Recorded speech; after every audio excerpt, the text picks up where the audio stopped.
Hello बच्चों, आप सभी का स्वागत है अपनी फिजिक्स की क्लास में। हम पढ़ रहे हैं कक्षा 12 से फिजिक्स और इसमें हमने जो 4 चैप्टर थे वो पूरे कर दिए हैं। चौथा चैप्टर जो आपका है वैद्युत धारिता, उसके आज हम न्यूमेरिकल शुरू करेंगे, आंकिक प्रश्न। अब इन आंकिक प्रश्नों को करने के लिए सबसे पहले आपके सभी सूत्र याद होने चाहिए। जब आप सूत्र याद कर लोगे तो ये समझ लीजिए कि क्वेश्चन का आपको 40% हिस्सा आप पर आ जाएगा। सूत्र आपके जरूर याद होने चाहिए।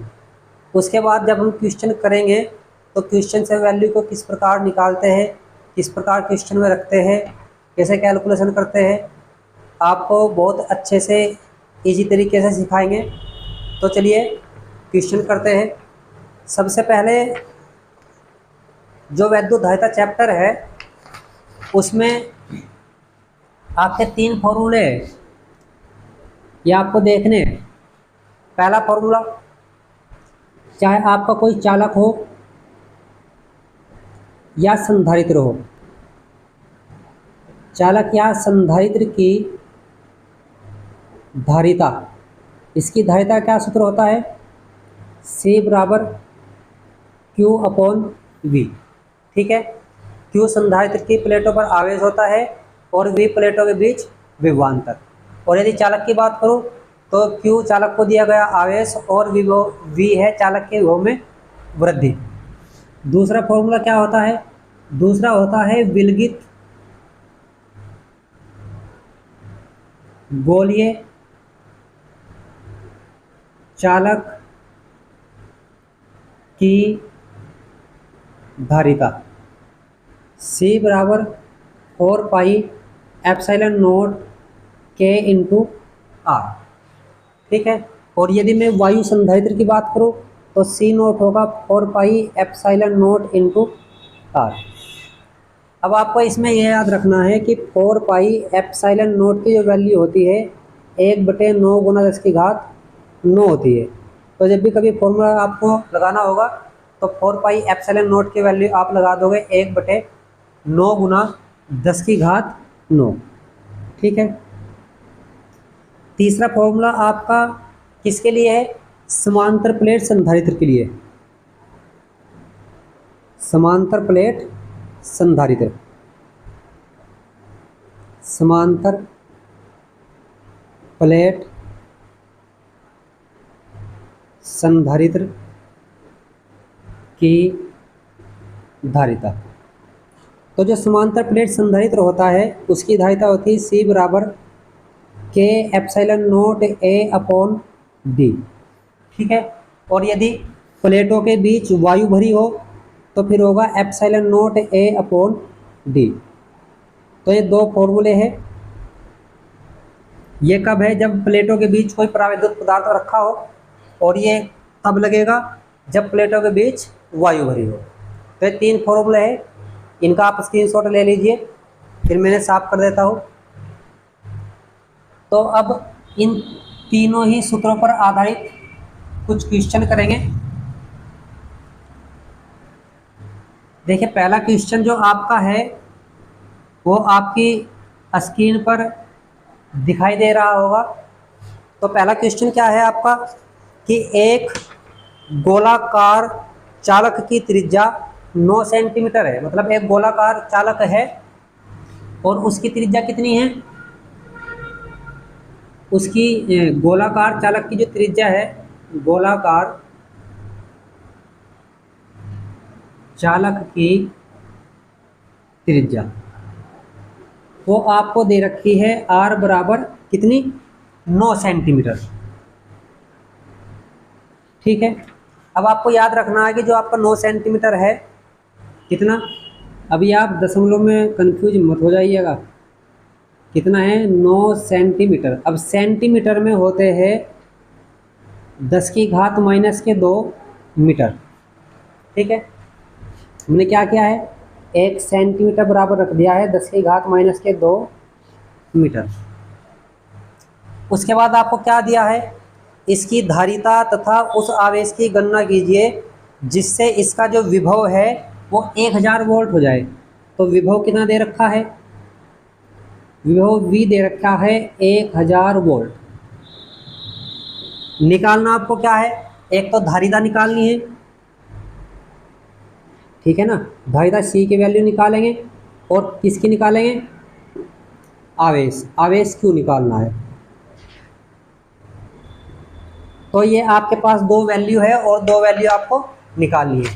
अभी हमने सूत्र बताया है कि आपका जो गोलीय चालक होता है, गोलीय चालक की धारिता कितनी होती है, वो होती है C बराबर 4 pi epsilon not into R, ठीक है।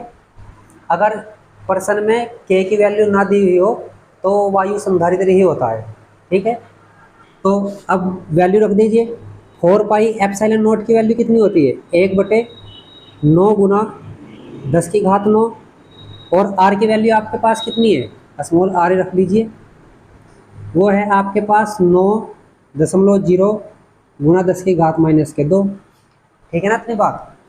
तो 9 से आपकी वैल्यू 9 कट चुकी है, तो C बराबर आपके पास आ जाएगा 10 की घात -2 है, 10 की घात 9 जब ऊपर जाएगा तो ये भी माइनस और ये माइनस, तो 10 की घात -9 और -2 11 हो जाएगा। तो इतने फेराड इसकी धारिता निकल चुकी है, ठीक है ना। उसके बाद आपको क्या निकालना है भाई, धारिता आपने निकाल ली है, उसके बाद आपको निकालना है आवेश। तो आवेश को कैसे निकालेंगे, आवेश आपका होता है Q बराबर C इंटू वी। आपके पास C की वैल्यू भी है 10 की घात -11, V की वैल्यू भी है 1000। अब 1000 का मतलब क्या होता है, 10 की घात +3, यही होता है ना। तो 10 की घात -11 से 10 की घात 3 घट जाएंगे, तो -11 से +3 गए -8 रह गया, तो 10 की घात -8 कूलम आपके पास आ गया है आवेश, ठीक है ना। तो पहला क्वेश्चन आपका ये रहा। अब आप दूसरा क्वेश्चन देखिए, दूसरा क्वेश्चन स्क्रीन बोर्ड पर आपको दिख गया होगा, आप इतना उसे पढ़िए, और क्वेश्चन का जैसे ही क्वेश्चन मैं कर दूँ तो आप उसका स्क्रीनशॉट ले लीजिएगा और इनका एक शॉर्ट नोट्स बना लीजिएगा। जैसे ही आपके एग्ज़ाम होंगे तो उसमें उस नोट्स से आपको बहुत फ़ायदा मिलेगा, क्योंकि लगभग एक दिन का ही समय मिलता है तैयारी करने का, तो आपको बहुत कम समय में बहुत अधिक चीज़ें पढ़नी होती है। लेकिन यदि हम इम्पोर्टेंट चीज़ें पढ़ लें उस कम समय में, तो ये समझ लीजिए कि आपके नंबर अच्छे से अच्छे आ सकते हैं। तो चलिए नेक्स्ट क्वेश्चन देखते हैं। देख लीजिए, आपको स्क्रीन पर दिख रहा होगा नेक्स्ट क्वेश्चन। तो क्वेश्चन नंबर 2 क्या है आपका, क्वेश्चन नंबर 2 है आपका कि एक समांतर प्लेट संधारित्र की प्लेटों का व्यास, यानी कि एक आपके पास समांतर प्लेट संधारित्र है और उसकी प्लेटों का जो व्यास है वो आपको दे रखा है कितना, आप जानते हैं व्यास होता है 2r, और वो आपको दे रखा है 6 सेंटीमीटर। तो 2 से 3 कट जाएगा, r बराबर आ जाएगा 3 सेंटीमीटर। सेंटीमीटर को आपको चेंज कर लेना है मीटर में, तो 1 सेंटीमीटर में 10 की घात -2 मीटर। उसके बाद आपको क्या दिया है, उसमें परावैद्युत के रूप में वायु भरी, यानी कि आपके पास वायु संधारित्र है। यदि इस संधारित्र की धारिता 100 सेमी व्यास वाले गोले के समान हो, किसके समान हो, 100 सेमी व्यास वाले गोले के, 200 सेमी, यानी कि जो गोले का व्यास है, गोले का व्यास, अभी आपने स्मॉल माना तो इसे कैपिटल मान लीजिए, ये दे रखा है 200 सेंटीमीटर, 2 से कट जाएगा, 2 एकम 2, तो आपके पास रह जाएगा 100 सेंटीमीटर, और 100 सेंटीमीटर का मतलब होता है 1 मीटर। अब क्या कह रहा है कि 100 सेमी गोले के व्यास के समान है, तो इसकी प्लेटों के बीच की दूरी ज्ञात करनी है, यानी कि प्रश्न में आपको निकालना है प्लेटों के बीच की दूरी, प्लेटों के बीच की दूरी जानते हैं आप किससे प्रेजेंट करते हैं, डी से। प्रश्न में कहा है कि आपका जो समांतर प्लेट संधारित्र है, समांतर प्लेट संधारित्र की धारिता और किसके बराबर है, गोलीय संधारित्र की धारिता के, गोलीय संधारित्र की धारिता। अब समांतर प्लेट संधारित्र जो है आपका, उसकी धारिता कितनी होती है, क्योंकि आपका वायु संधारित्र है तो epsilon not a upon D ये होता ना, बराबर गोलीय संधारित्र, गोलीय संधारित्र कितनी होती है 4 pi epsilon not into R. अब स्मॉल आर मानिए, कैपिटल आर मानिए, बस ये ध्यान रखना है कि ये त्रिज्या है। अब ए क्या है, प्लेट का क्षेत्रफल। अब जो कि व्यास दे रखा है तो इसका मतलब प्लेट कैसी होगी, वृत्ताकार होगी, और वृत्त का क्षेत्रफल कितना होता है pi r square upon d, 4 pi epsilon not into r. तो 4 पाई से पाई से पाई, एप्सिलॉन नॉट से एप्सिलॉन नॉट, तो आपके पास डी बराबर, अब डी उधर कर लो, कैपिटल आर इधर कर लो, तो डी बराबर आ जाएगा आर स्क्वायर बटे कैपिटल आर। वैल्यू रख दीजिए। स्मॉल आर की वैल्यू आपके पास कितनी है 3 गुना 10 की घात माइनस के 2 और इसका वर्ग, और कैपिटल आर की कितनी है 1 है, तो 1 तो बटे में 1 से भाग दोगे जो का त्यों रहेगा, तो 3 का वर्ग कितना आता है 9, और 10 की घात माइनस 2 की घात 2 है तो 2 दूनी 4, तो 10 की घात माइनस के 4 मीटर। ठीक है ना, तो इस प्रकार आप क्वेश्चन को कर सकते हैं। नेक्स्ट क्वेश्चन देखते हैं। अब इसमें क्या कहा है, तीसरा प्रश्न,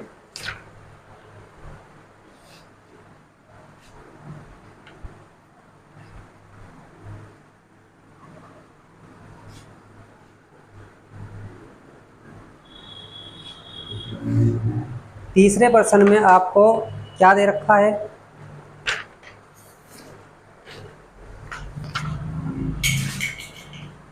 तीसरे प्रश्न में एक परिवर्ती संधारित्र है आपका और उसको 200 वोल्ट की बैटरी से जोड़ा गया है। यदि संधारित्र की धारिता 10 माइक्रोफेरड से बदलकर 2 माइक्रोफेरड कर दी जाए तो ऊर्जा में क्या परिवर्तन होगा। तो सबसे पहले आपको सूत्र देखना है कि जो संधारित्र की ऊर्जा का जो सूत्र होता है C बराबर, एक होता है 1/2 CV स्क्वायर, ठीक है ना, यानी कि जो संधारित्र की ऊर्जा होती है U, पहला फॉर्मूला क्या होता है 1/2 CV स्क्वायर। दूसरा फॉर्मूला जो होता है वो होता है 1/2 Q स्क्वायर अपॉन C, और तीसरा फॉर्मूला जो होता है 1/2 Q इंटू V। ठीक है, तो ये आपके 3 फॉर्मूले हैं इसकी संधारित्र की वैद्युत स्थितिज ऊर्जा के। कौन सी ऊर्जा है, वैद्युत स्थितिज ऊर्जा। ठीक है, तो अब मैं साफ कर देता हूँ, क्वेश्चन को देखते हैं। अब क्वेश्चन नंबर 3 है आपका, और क्वेश्चन नंबर 3 में आपको दे रखा है परिवर्ती संधारित्र को 200 वोल्ट बैटरी से जोड़ा गया है, यानी कि उसकी वोल्टेज दे रखी है। वोल्टेज कितनी है बैटरी की भी 200 वोल्ट। ठीक है, उसके बाद संधारित्र की जो धारिता है वो है 10 माइक्रोफेरड। धारिता को प्रेजेंट करते हैं C से, और वो कितनी दे रखी है 10 माइक्रोफेरड। अब 1 माइक्रोफेरड में 10 की घात माइनस 6 फेरड होते हैं, तो इस माइक्रोफेरड की जगह क्या रख दिया 10 की घात माइनस 6 फेरड। मैं यहाँ लिख देता हूँ कि आपका जो 1 माइक्रोफेरड है वो 10 की घात माइनस 6 फेरड के बराबर होता है। ठीक है ना, इतनी बात आपको निकालना क्या है, संधारित्र की धारिता 10 माइक्रोफेरड से बदलकर कितनी कर दी 2 माइक्रोफेरड कर दी, यानी कि C1 आपकी इतनी थी और C2 हो गई 2 माइक्रोफेरड, मतलब 2 गुना 10 की घात माइनस 6 फेरड। अब आपकी जो ऊर्जा होगी पहले वाली U1 1/2 C1 V² होगी, ठीक है। इसी प्रकार जब आपकी धारिता ये होगी संधारित्र की, तो ऊर्जा U2 बराबर 1/2 C2V² होगी, ठीक है ना। अब जो ऊर्जा में परिवर्तन होगा, ऊर्जा में परिवर्तन डेल्टा U होगा U1 माइनस U2, और U1 आपके पास कितना है 1/2 C1V², 1/2 C2V²। भाई U1 की वैल्यू आपके पास 1/2 C1V² है और U2 की वैल्यू 1/2 C2V² है। इसमें से 1/2 V² कॉमन ले लीजिए, तो C1 माइनस C2। अब आप बस वैल्यू रख दीजिए, क्या क्या रखी जाएगी 1/2। अब V की वैल्यू आपके पास कितनी है, V की वैल्यू आपके पास है 200, तो 200 का वर्ग। C1 की वैल्यू आपके पास कितनी है 10 गुना 10 की घात माइनस 6, और C2 की वैल्यू आपके पास कितनी है 2 गुना 10 की घात माइनस 6। तो C1 की वैल्यू C1 की जगह रख दे और C2 की वैल्यू C2 की जगह। तो अब 1/2 200 का वर्ग कितना 400 और 2 जीरो, और 10 की घात माइनस 6, 10 की घात माइनस 6 तो सेम है, तो 10 में से 2 घट जाएंगे, 10 में से 2 घटकर कितने बचेगा 8, और साथ में कितना 10 की घात माइनस 6, तो 2 से 8 काट दीजिए 4, जो कितना बन जाएगा आपके पास डेल्टा U। डेल्टा U बराबर 4 के और 4 में गुना करेंगे 16, 1 2 3 4 जीरो है, और 10 की घात माइनस 6। अब जिस संख्या में दशमलव नहीं होती उस संख्या में सबसे लास्ट में मानी जाती है, कहाँ मानी जाती है सबसे लास्ट में। तो जितने भी पॉइंट को आप इस ओर चलाओगे तो घात प्लस में बढ़ेगी, क्या में बढ़ेगी प्लस में। तो 1 2 3 4 5 6, तो इस 10 की घात माइनस 6 के कारण पॉइंट 6 को बाद इधर खिसक जाएगी, तो इतने जूल आ जाएगा, ठीक है ना। घात प्लस में बढ़ेंगी, यानी कि 6 को बाद इधर लगे तो घात 10 की घात प्लस 6 बढ़ गई, तो माइनस 6 से प्लस 6 घट कर 0, ठीक है ना। तो इसकी वैल्यू आ जाएगी 0.16 जूल। नेक्स्ट क्वेश्चन देखते हैं। नेक्स्ट क्वेश्चन में क्या कह रहा है,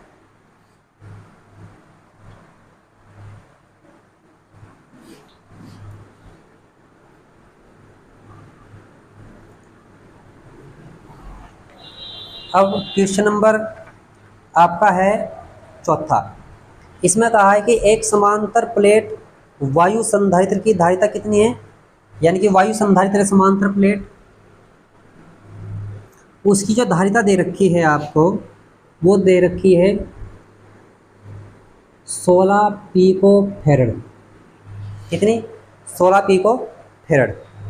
यदि प्लेटों, अब पिको फैरड को पहले से आप चेंज कर लीजिए, एक पिको फैरड में 10 की घात माइनस 12 फैरड होते हैं। कितने, एक पिको फैरड का मतलब होता है 10 की घात माइनस के 12 फैरड। फिर क्या कहा है, यदि प्लेटों के बीच की दूरी घटाकर 2/3 कर दी जाए और उनके बीच 3 परावैद्युतांक का पदार्थ भर दिया जाए, मतलब इस C0 की वैल्यू कितनी है ये, ठीक है ना अपनी बात। मतलब अगर मैं इसे चेंज भी करूँ तब भी आपका काम चल जाएगा। C0 आपके पास कितना है 16, और वायु संधारित्र कौन सा समांतर प्लेट संधारित्र, तो इसकी वैल्यू होती है ε0 A/d। तो इसका मतलब आपके पास ε0 A/d की वैल्यू 16 है, यह समीकरण फर्स्ट हो गई। उसके बाद प्रश्न में इसने कहा है कि प्लेटों के बीच की दूरी घटाकर 2/3 कर दी, यानी कि जो आपके पास नई दूरी है वो है कितनी 2/3 इस d की, और k की वैल्यू परावैद्युतांक कितना भर दिया बीच में 3 का। तो आपके पास जो C' होगा के epsilon not a upon D dash, नए संधारित्र की धारिता होगी। सूत्र आपका यही है, के epsilon not a upon D की वैल्यू कितनी, सॉरी डी डैश की 2/3 इंटू डी। अब 3 कहाँ पहुँच जाएगा, ऊपर, तो 3 के बटे 2, भाई 3 के के साथ 2 बटे में, और into epsilon not a upon D है। तो सी डैश कितना बन चुका है 3k/2, और epsilon not a upon D किसकी धारिता है, वायु संधारित्र की, तो सी नॉट कह लूँ। ठीक है ना अपनी बात, बस वैल्यू रख दीजिए वो आप अपनी 3, के की वैल्यू कितनी है आपके पास 3 है, सी नॉट की वैल्यू कितनी है आपके पास 16 है, और बटे में 2, कटकर कितना 8, तो 8 दिए 24, और 24 दूनी 48, 24 दिए 72 पीको फैराड। तो सी डैश आपके पास आ जाएगा इतना। ठीक है ना। अब नेक्स्ट क्वेश्चन देखते हैं। नेक्स्ट क्वेश्चन क्या है आपका, स्क्रीनशॉट ले लीजिए आप।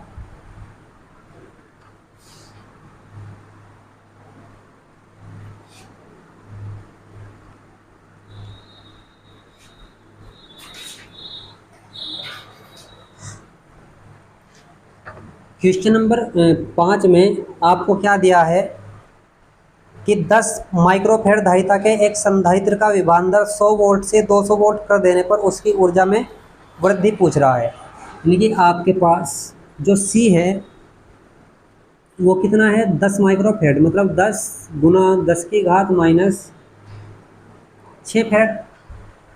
उसके बाद वो जो विभवांतर है वोल्टेज वो V1 कितनी थी 100 वोल्ट, चेंज करके वोल्टेज कितनी कर दी V2 200 वोल्ट। ठीक है ना। अब पूछिए ऊर्जा में वृद्धि, तो सबसे पहले ऊर्जा कितनी होगी आपकी, ऊर्जा U1 1/2 C V1 स्क्वायर होगी, और U2 कितनी होगी 1/2 C V2 स्क्वायर। अब V2 की वैल्यू ज़्यादा है तो सेम ही है दोनों में, तो इसका मतलब U2 ज़्यादा होगा, U1 कम होगा, तो वृद्धि कैसे निकालोगे, तो ऊर्जा में जो वृद्धि होगी डेल्टा U वो होगी U2 माइनस U1। भाई U2 कितना है आपके पास 1/2 C V2 square 1/2 C V1 square. तो इसमें से आप क्या कॉमन लोगे 1/2 C कॉमन, तो V2 square minus V1 square. अब 1/2 C की वैल्यू आपके पास कितनी है 10 गुना 10 की घात माइनस 6, V2 की वैल्यू आपके पास 200 है, V1 की 100 है, तो ये हो जाएगा आपके पास 200 का वर्ग माइनस 100 का वर्ग, तो 1/2। अब 10 की घात एक ही है, 10 की घात माइनस 6, तो माइनस 6 से 1 गई 10 की घात माइनस 5। 200 का वर्ग कितना होता है 40,000, 100 का वर्ग कितना होता है 10,000, तो 40,000 में से 10,000 जाएंगे कितना बैठ जाएगा 30,000। ठीक है इतनी बात। फिर आपके पास जो डेल्टा U है कितना बच जाएगा भाई, इससे आप काट दीजिए, ये बच जाएगा 15,000, और 10 की घात कितनी है -5। तो पॉइंट को आप कहाँ के लेकर आइए 1 2 3 4 5, 5 अंकों बाद इधर कर दीजिए, चूँकि कब 5 घात कट जाएंगी, तो आ जाएगा इतना। ठीक है, तो ये आपके क्वेश्चन थे। ठीक है ना, ये आपके 5 क्वेश्चन थे, इनके आधार पर आप क्वेश्चन करके देखिएगा। इससे जो नेक्स्ट वीडियो होगी उसमें कुछ अन्य इम्पोर्टेंट क्वेश्चन कराएंगे, और जो आपके समांतर और श्रेणी क्रम से रिलेटेड क्वेश्चन, जो ये कह लीजिए कि बहुत ही महत्वपूर्ण क्वेश्चन है, लगभग सभी प्रकार के जितने आपके बोर्ड एग्जाम में आते हैं वो क्वेश्चन हम नेक्स्ट वीडियो में कराएंगे। तो तब तक के लिए सभी बच्चे ध्यान रखें कि नेक्स्ट वीडियो कब आएगी। और एक रिक्वेस्ट आपसे वही है पुराने वाली, कि सभी बच्चे जब वीडियो को देखना छोड़े तो वीडियो को लाइक करना बिल्कुल भी न भूलें, और ये वीडियो अधिक से अधिक मात्रा में अपने दोस्तों को शेयर कर दें।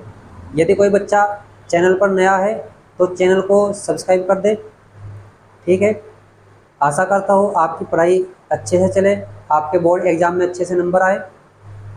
अब नेक्स्ट क्लास में मिलते हैं, तब तक के लिए सभी बच्चे अच्छे से पढ़े और अच्छे से खाए पिए और मस्त रहे।